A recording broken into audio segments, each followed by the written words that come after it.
All right, getting ready for a rematch 7 years in the making. I mean, is that in itself a little bit crazy to you that, you've been at this game so long that you can be looking at a fight from 7 years ago? Now that you say it, yeah. Didn't really think of it like that.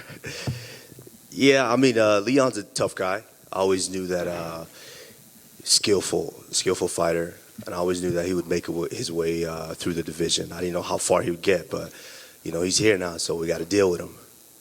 Stylistically, obviously, it's going to be, you would think, different. I mean, you guys have both improved greatly since the first meeting. But I just wonder, I mean, in that time, in 7 years, can his wrestling get better than your wrestling? Can your striking get better than his striking? I mean, can those flip on either side, or is this still kind of a similar fight? Not a similar fight. I think we're both much more experienced, which means we're both going to take our time and be able to, now we could set up kind of what we want to set up and pull out some of the tricks, that we plan to. But one thing for sure, there's a reason wrestling is the hardest sport in the world. 7 years, it can improve greatly. It can improve greatly to where you're utilizing it better, you're defending better with it. But when it comes down to it, let's be honest, he don't want to wrestle with me. And it just doesn't matter. I've been doing this for almost over 20 years, and 7 years, it's not going to get better than mine. It's going to be effective, but it's not going to get better than mine. Obviously, as we said, stylistically, it's going to be a different fight. I mean, a fight is a fight. But do you think you have like a little mental edge over him just for the fact that, like, hey, we did this before, and you know what happened? Yeah, let's be honest. When it comes down to it at the end of the day, when it's him and I locked in there, if we can shut out everybody, he knows what's going to happen, and I know what's going to happen. I know sometimes you don't worry so much about legacy, let other people decide that, but tying Anderson Silva's record of most consecutive wins, I mean, is that something, an accomplishment that does stand out to you as like, wow, this is pretty special? It is. It's a special accomplishment since you guys have brought it to my attention once again, because I didn't know that until the last week or two. Yeah, it is special. It goes to, it's one of those things that just it lets you know all the work that you've put in over the years and all the training and the guidance from your coaches and your team to get to the point where Anderson Silva was doing the sport before I knew about the sport. And I remember when I started watching the UFC, that was the man. That's the guy to watch. And now, being in a position to be able to tie that record, it means a lot to me. Last thing for me, you pick up a big win on Saturday. Are you at UFC 279 cage side next month to see who wins that fight and maybe see what your future is, or do you not worry about what else is going on in the division with fights like Hamzat and Nate? 79, that's those two? Yeah, no. I think, is it here in the States? Vegas. Where? Vegas. No, I think what is that, September what? 10th? Yeah, no. Probably be overseas somewhere for a much-needed vacation. And, it's probably Fashion Week. So I got to take my talents to Fashion Week and see what's going on out there. Kamaru, when you hear people talk about you being the GOAT of the division or even the GOAT of the sport, is it kind of surreal to you to hear that, or is that something that you kind of always expected when you started doing this? No, it's very, very surreal. And I think that's what sets me apart is in my own head, I know where I'm at. And it's never enough for me. And so, when people are saying some of those things, it's like, oh, that's great. But in my head, I know what's enough. So this is one thing that and I'm sure a lot of people in my position feel the same way. When people say, oh, stay humble, stay humble, stay humble. What? Don't fucking tell me that. I'm humble. I know what humble is. In my own head, I know what humble is. The reason I continue to excel is because I know what humble is. To everyone, they might see you and think, oh, you're becoming that big of a star. Stay humble, stay humble. In my head, I'm still this way. I'm this guy. And so at the end of the day, when I'm naked and I look at myself in the mirror, I'm still the guy that I was when I was 3 years old. So, that's just that. I continue to strive. So with that in mind, that said, do you feel that you're still chasing GOAT status, or are you defending it at this point? No, I just want to put one foot in front of the other. As long as I continue, like I've said before, as long as I continue to knock off the next guy and the next guy and the next guy, when I walk away from this sport, all of you guys are going to be like, shit, that dude did some work while he was here. Yeah. When you say, you talk about being humble and knowing where you are, does it make you laugh then when you hear Leon saying it's gone to your head and you're out here looking like Terry Crews from White Chicks and stuff like that? That's a good one. That's a good one. It's exactly how I feel. Brother does a movie and everybody say he Hollywood now. But guess what? When I was in college eating $5 Little Caesars pizza and I was surviving off of that for 2 days and eating ramen noodles for the whole week, you know what I did? I dreamt of getting to a point where I didn't have to do that. I could walk into any steakhouse, order whatever I wanted on there. I could tell my mom and dad, hey, you guys want to go there? Got you. Let's go there. You guys want to fly private? Got you. Let's do that. I always dreamt of that, and I wondered. I always wanted that. So I put the work in to get to the point. To get to the point where I always wanted silk shirts. You wear those cotton shirts, you wash them once or twice, shrink on you, Now I could wear silk shirts. I always wanted that. Of course, I put the work in and I got that. But that doesn't stop me. I want to be bigger than Dwyane Johnson. Bigger than him. So that means I need more work. So this notion of when people say, oh, you're Hollywood now, it's going to his head, that thing is ridiculous to me. And if he's thinking that, that's the biggest misconception. It'll be a short night for him come Saturday night. This mindset you have where you don't really pay attention to the record books and like people are bringing them to your attention. Have you always been like that, like dating back to your college wrestling career, or is it like was there a moment where you'd be like, I need to shut all this noise out? I think it's just growing through time and time again. I remember in high school, I started wrestling in high school. My sophomore year is when I really started competing, and I wanted to be state champion so bad, to where I trained. And then my senior year, I got beat for third. And I got beat, and I ended up getting third. And I just remember feeling like, oh, I'm a failure. Everyone knows, everyone's talking about me. Then I go outside, no one gives a shit. No one cares. It's like, okay, what's next? But inside, I was like, what's next? And then you go off to college, and you do the same thing. And then you come into MMA, and I'm going to be honest, it wasn't always like that. MMA is a different animal. Let's say we have the best and worst fans in the world. Let's just be honest. And it was a point where I wanted to, because I didn't get into it to be famous or rich by any means. I wanted to make some money. Take that back. I wanted to make some bread. I wanted some money. But I got into it, and I didn't really care. It wasn't for the people, for fans to like me and people to like me. But then I got into it. I'm like, if I'm doing something that's this hard and people are just talking shit about it, even if you do it, it's not enough. They don't care how well you do it. They still talk shit to you. And it bothered me. And I have to say, it bothered me the most. I fought Emil Mack in St. Louis. And I made a comment after the fight, which was taken the wrong way. I guess is the way that I said it. And Dana commented on it. And I felt like I lost the fight. I just felt so shitty. I stayed away from social media for a week. And it hurt me so bad that even after a win, that it was really bothering me this bad in the backlash. And so, I took some time off, and then in that process of healing, I just matured so much. And in the last 3-4 years, I've grown exponentially mentally. And it's just a point where I don't really give a shit. Like, why am I going to worry about this dude on his keyboard saying this, tweeting this? When, bro, you don't pay my bills. My daughter got to go to school. You don't pay for her lunch. I ate free lunch at school. My daughter eats private school lunch now.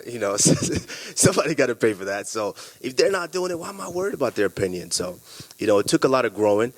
And I'm sure, I'm sure my brother now is in a position to where he's coming into the UFC, and he hasn't really experienced what MMA fans are. So I'm sure me and him are going to be having a talk here and there soon. Yeah, what to expect. And I know you don't listen to people say on the internet, but the man you're fighting on Saturday was in here earlier, and he said compared to your last 4 or 5 opponents, he's by far the best striker, and he'd even put himself the top of the division as overall striking. So I'm curious where you rate him among your past opponents over the last few years. I think he's, like I said, he's the next guy up. So he's the biggest, baddest dude. According to everybody, he's the biggest, baddest dude. And I think skill-wise, he's very, very, very good. But When Masvidal was up here, come on, we were singing this different tune. He's the most dangerous striker. He's never been finished. He's slick. He's nice, which he is. Very, very good striker. And, they were singing that tune. And we all saw what Masvidal did to him over there in London, And, hey, it is what it is. If that makes him feel better, that's fine. Whether you're a striker, whether you're a wrestler, whether you're a grappler, it doesn't matter. At the end of the day, I have one thing that they all don't have, and that is the ability to go out there and get the win. And for a while, a lot of the welterweight division contenders weren't really fighting, especially in the top 5. You were just going down the list, but they weren't really fighting each other. Still ain't fighting. But now we have Bilal Muhammad fighting Sean Brady, Hamzat's fighting Nate, Jeff Neal picked up big wins. So now as the champion, there's at least some... What's that guy ranked that you said that's fighting? Jeff Neal? No, the other guy. That's Hamzat? Nate. Nate. Hamzat. What's Nate ranked? Unranked. Okay. So a lot of them are fighting, right? Who's one? Who's number 1? I think it's still Colby. Okay, is he fighting? No. Who's number 2? I think Gilbert still. Is he fighting? Who's number 3? Leon. Okay. 4. Okay. Is he fighting? 7. So these guys just got to sit there and wait for me to call their number, and they'll fight. So, I mean, this is the thing with contenders. The next guy. That's you guys' job to build them up, and that's great because it's good for me. But the reason these guys are fighting is because I'm fighting. We're active. My coaches are staying busy because we have to continuously train for all these guys. We did it 3 times last year. I mean, champions aren't really doing that besides myself, Izzy, and who's really doing that. Since we're on the topic of potential next people, Dana did say last night, kind of the rare thing. He said, I'll say if Hamzat wins, that's probably fair to say he'll be next for Kamaru if he wins. If that lines up, he'd be undefeated, coming off a win over Nate Diaz. You would be going for the sole possession of the winning streak record. Do you feel like this could be like a super gigantic fight between the two of you? I think any fight that I fight next is going to be a gigantic fight. I've already stated that I wanted that light heavyweight belt. For a lot of people it's crazy, but a lot of things seem crazy until it's done. And so, hey, I stated that I wanted it. After this win, Dana and I will sit down and we'll have a conversation. Is that something you're actually going to broach? Like, hey, this could be the time to do 205. Do you feel like the time? Why you guys think I kid when I come up here? I usually laugh when I'm kidding, but if I'm not kidding. And everyone thought I was playing with the whole Canelo situation. I wasn't. Hey, I really wanted that. It's something that I wanted. It didn't come to fruition then. Who knows what the future holds. But that light heavyweight belt, I'm not saying I will run through the division. Now, don't get me wrong. But at the top, I think I can get it done. Is there any other wants in your life and career that you want to reveal to us? Wants, and like I just said it, I want to be bigger than Dwyane Johnson.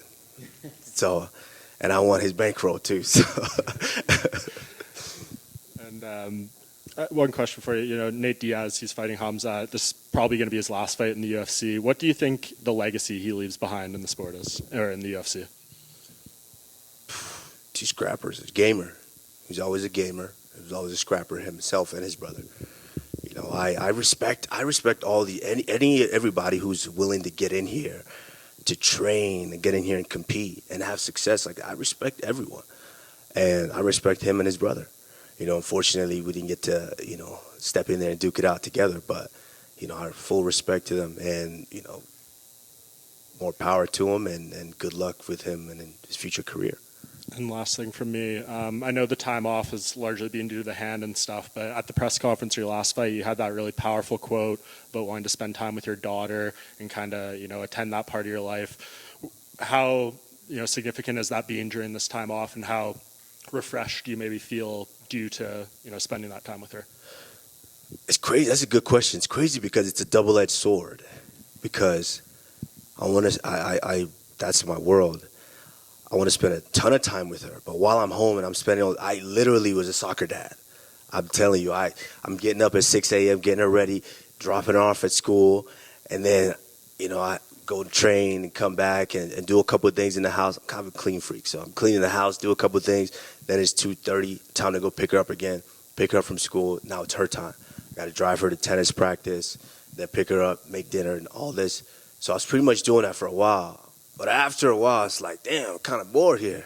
It's time to beat somebody up already. So, it's a double-edged sword. I miss her greatly. Now being in Denver, I miss her a lot, and she's getting to the point now where she's 8 going on 13. So, slick mouth, slick girl, but she's amazing, and one of the smartest girls ever. So, I can't wait till Sunday. And if most of you don't know, this is my favorite part about this whole thing. At first, when I started my career, was of course I wanted to compete, beat these guys. Yeah, that was great. But I have to be honest, my favorite part now, and I'm not kidding, I'm not selling no story. My favorite part is on Sunday, when I get to fly home with her. When we get into the house and we walk into our house, that is my favorite part right now about doing this sport. All this leading up, it's tough, it's hard, it's draining because I still got this weight to cut. And I still got to perform on Saturday. But on Sunday, after that victory, and we fly home and we walk into our house, it's a feeling that I live for now. Kamaru down here in front. You're speaking about 205, and I know that you said that we think that you're kidding because, I think it's because no one's ever done that before. It would be an unprecedented thing. What does that look like, and do you have a plan for it? Like, do you have, like, an idea of, like, okay, I'm going to move up, I'm going to put on weight? Like, what does that look like? I need to put on the weight. Like, people don't understand what my death grip is like. I'm trying to get around you. I don't care whether you're heavyweight, 205. These guys understand where my strength is. But I'll leave that up to I have an idea of what I want to do in a fight. But I leave that up to my coaches. Trevor, what he can dial up. George, some of the tricks that they want to dial up, and Ben, and how we want to approach that. But I have an approach of how I want to fight those fights in my head, which usually comes out when everything else is failing in the fight. I just fuck it. I just go to however I want to fight it, I'm going to fight it. I'm going to try the coach's way. Yeah, I'm going to try it. This is what y'all dialed up. I'm going to do it. But if everything's failing, fuck it. Let's just go. Being bigger than The Rock, being bigger than Dwyane Johnson, how do you get there? What's the path there? Oh, I don't know. That's why I guess this is a journey of life, right? I don't know. I didn't know how to get here. I didn't know. I remember sitting in the apartment in Colorado Springs, and I watched John Jones win the light heavyweight title out of Shogun, and I was like, oh shit, I know John. I want to go do that. I think I want to do that sport. I had no idea what that roadmap's going to look like, and I don't have any idea what the roadmap's going to look like. But nowadays I'm around some people who have better insight on what that looks like. And, I'm starting to do a little acting now. So so hopefully one day we'll get there. And that's what I want to ask you about. What can you tell us about Black Panther? I can tell you it's well, first and foremost, it's a different field. That acting it ain't easy. It's a different field. Standing around for 14 hours a day, that's not easy at all. Newfound respect for all those actors, but I was just blessed to be able to be on set with some amazing actors and actresses. And it's we all watch movies and we see them act and we're like, I could do that. But then you get there, it's like, oh shit, this is harder than I thought. So a lot of respect for them. I think it's going to be an incredible movie. Director Ryan Coogler, an amazing director, and I think you never know what they cut at the end. So hopefully my scenes stay in there. So fingers crossed. But if they cut it the way that they know how, I think it's going to be a fantastic movie. I think it's going to take you on an emotional roller coaster. But all in all, fantastic. Marvel don't usually miss, so we'll see. Thanks, man. Kamaru, All the DC fans don't come at me. Kamaru, just on that point, speaking of acting, did you see Dean Thomas's impersonation of you? I did see it. What'd you think? It's hilarious. He don't look quite like me, but it's hilarious. Come on, another one over here. You've mentioned that story of you seeing John win the title, and then that kind of inspired you to pursue this MMA. If he came back down to 205 and you were up there, is that a fighter that you would not want to fight just based on your friendship? Hey, we gotta chill with these scenarios now. John is John. He's big as hell. He's big as hell, which is why he can easily make that transition to light heavyweight. if the money's right, I'll try my luck, but John is great. John is a fantastic competitor, and definitely in that conversation is the best ever. Yeah. And on Saturday, there's also another Nigerian fighting. Anthony Joshua's fighting Usyk rematch. So I'm curious what you make of that fight. I know Joshua switched camps for this fight. I'm hoping, the preparation is there. Like I mentioned earlier, when we go into as fighters, we all have an idea of how we want to fight. But when we go into fights, there's a reason we have coaches and we trust in their opinion. And I think Joshua tried to do that the first fight, but if it's not working, fuck it, we got to fight.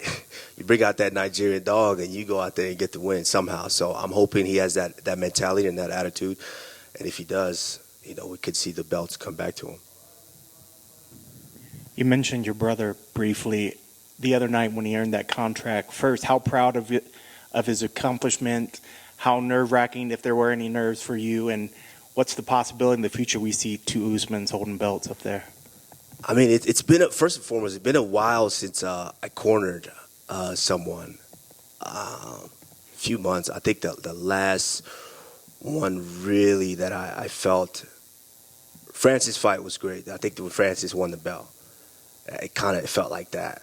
Sometimes you just get filled with so much adrenaline and so much joy to where I mess around and fuck my knee up trying to jump up there on that thing. So it's, you're just filled with so much joy. You just explode with all of that. And I mean, it was a great and amazing feeling to see him get that success because he's been at this for a little while, just a little bit now, and he still has a long way to go. But Francis as well is my brother, so hopefully we are out of the sport before all these young guns start coming after us. So we want to get in the sport, make the biggest splash ever, make our money, and walk away before some of these, time waits for no man. So when these young guns come up there and they try to challenge us, hopefully we out of the way.